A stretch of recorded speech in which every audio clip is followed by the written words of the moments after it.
আগে আমি কিছু মাইকের সামনে বলতে পারতাম, এখন আমি তাও বলতে পারি না, বুঝছেন? তো সবাই আমার জন্য দোয়া করবেন। আমার জন্য না, সবাই দেখেন আমার নাফিসকে। আমি বিজয় সরণি থেকে মেট্রো রেলে উঠছি, বুঝছেন? মেট্রো রেলে উঠে যখন আমি ফার্মগেট মুখী হই, তখন আমার গন্তব্য রাস্তাটায় আমি হারায় ফেলে আমি যে কোথায় নামবো। তো সবাই দেখেন আমার নাফিজের ছবিটা। আমি যখন রাতে শুতে গেলে মনে হয় আমার নাফিজ গুলি খাওয়ার পর কিভাবে যেন এই দুনিয়ার মায়া ত্যাগ করছে, কেমন যেন লাগছে। আমার নাফিস সেদিন আমাকে না বলে চেয়েছে, আমার যে নাফিসটা আমাকে না বলে কিচ্ছু করতো না, সব কিছু আমার সাথে শেয়ার করতো।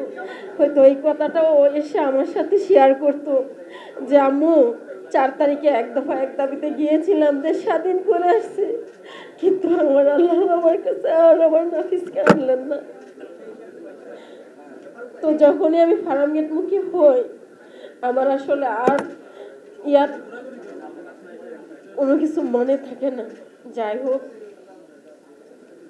আমি সবার কাছে নাফিজের জন্য দোয়া চাই, এবং আমার শহীদ ছেলেরা ওদের প্রাণ দিয়ে গেছে নতুন দেশের জন্য, এবং আহত ছেলেরা বেঁচে আছে, ওদের যেন সঠিক মূল্যায়ন করা হয়, এটাই আমি চাইবো। অনেক কিছু বলার থাকে, আসলে বলতে পারি না।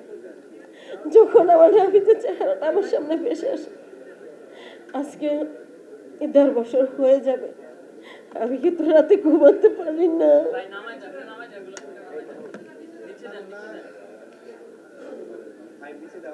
আমার নাফিস 18 তারিখে আন্দোলনে গিয়েছিল, স্কেচ টাওয়ারে অ্যাটাক হয়, রাবার বুলেট কাটিয়ে সেগুলো সবই খেয়েছিল।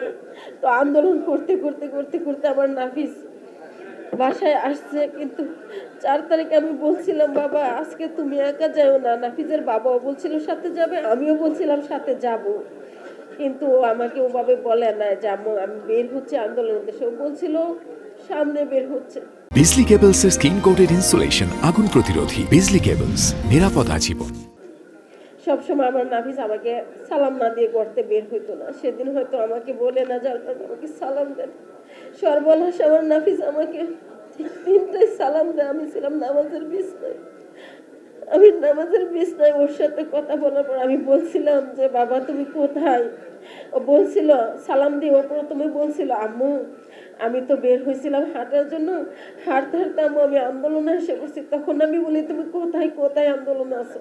ও আসলে আন্দোলনের বিরে কি বলছিল আমি বুঝতে পারি না, কারণ আমার মনটা ও যাওয়ার আধা ঘন্টা পর থেকেও অস্থির ছিল। আমি আমার আল্লাহকে শুধু বলেছিলাম আল্লাহ আমার বুকের মানিক যেন আমার বুকে ফিরে আসে। আমিও চাইতাম দেশটা পরিবর্তন আসুক, ছাত্ররা জিতুক, কিন্তু আমি কখনো ভাবছিলাম না যে এই দিনগুলো আমি আমার নাফিজের হারানো ব্যথা নিয়ে কাটাবো। তো নাফিজ আমাকে বলে, আমি তখন বলি তুই তাড়াতাড়ি বাসায় আয়, আমার ভালো লাগতেছে না। তখন আমার নাফিজ আমাকে বলে হ্যাঁ আম্মু আমি আয়সা পড়তেছি, আম্মু আয়সা পড়তেছি, আম্মু আয়সা পড়তেছি। আর আমার নাফিজের ফিরে আসা হলো। যাই হোক, আমার নাফিজকে নিয়ে বললে বলা শেষ হবে না। আমাকে এখানে ডাকা হয়েছে, এখানে গণ্যমান্য সবাই রাজনীতিবিদরা আছে, সবাইকে ধন্যবাদ। তবে এই সরকার হচ্ছিল আমাদের সরকার। আমি ভাবছিলাম আমার নাফিজ যেভাবে আলোচনা হচ্ছে, আমার নাফিজের রাস্তাটা হয়তো এই সরকারের আমলে হবে, আমি উদ্বোধন করব, কিন্তু আসলে হলো না। আমি বলার পরে সজীব মোহাম্মদ ভুইয়াকেও একটা সাইনবোর্ড লাগিয়ে রাখছে, এখনো আমার নাফিজের রাস্তাটা হইল না। আমি কামনা করি দেশ সামনে ভালোর দিকে যাবে, আমি নাফিজের মা হিসাবে দোয়া করি, এটা আমার প্রত্যাশা ছাত্রদের ভালো হবে। কিন্তু আমার নাফিজের কোনো কিছুতে ওদেরকে দিয়ে আমি একটা উদ্বোধন করতে পারি না, এটাও আমার কাছে খুব কষ্ট লাগে, খুব কষ্ট লাগে। এখনো আমার নাফিজের ফার্মগেট চত্বরটাতে ওর নামে একটা সাইনবোর্ড লাগাই রাখছে, জাস্ট ওর রাস্তাটা এখনো হয়নি। তো সবাই মূল্যায়ন করে, মূল্যায়নটা মনে মনে করলে আসলে দেখা যায় না। আমি মা হিসাবে তখনই আমার ভালো লাগতো যে আমার ছেলের রাস্তাটা, আমাদের এই সরকার যে আমাদের সন্তানের রক্তের দাঁড়ায় আছে, তারা রাস্তাটা করে তারা রাস্তাটা উদ্বোধন করছে, কিন্তু এটা হলো না। যাই হোক, হয়তো অনেক কিছু বলার ছিল, আমার এখন গোছায় বলার মতো মন মানসিকতা নাই।